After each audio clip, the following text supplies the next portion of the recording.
kamusta po kayong lahat? Welcome back ulit sa ating channel.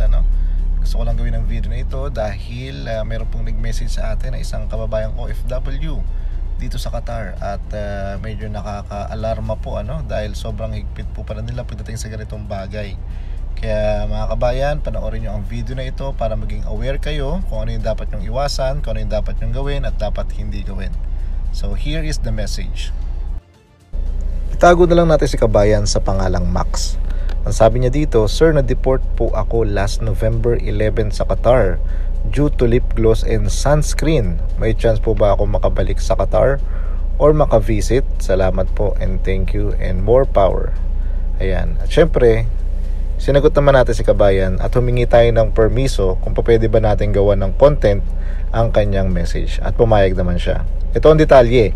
Sabi niya, dahil doon daw. So actually, nangyari daw yun habang naka-duty siya as a salesman.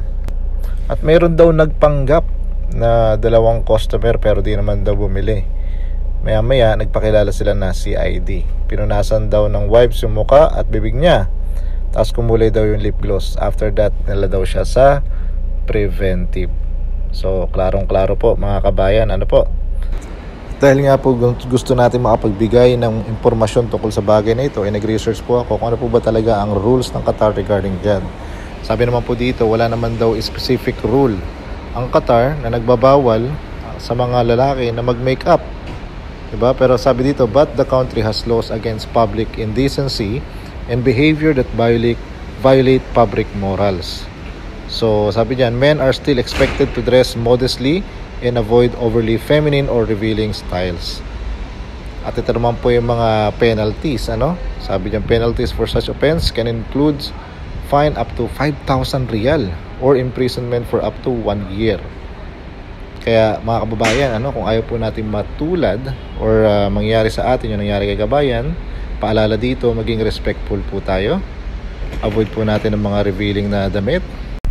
At wag po tayo masyadong magladlad in public.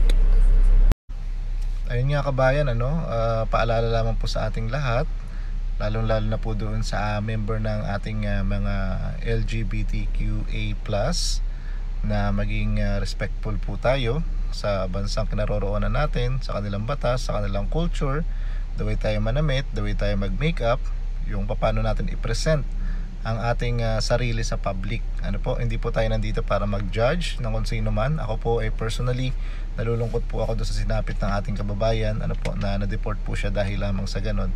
Pero kagaya nga na sinabi ko kanina, maging respectful po tayo. At pag pinakita natin yung respect sa kanila, sila rin po ay magpapakita ng respect sa atin. Sabi nga, 'di ba, learn from your mistake, pero it is wiser to learn from others' mistake. Huwag na po natin antayin na sa ating pamangyari at maging huli ang lahat. Yun lamang po. Salamat. God bless.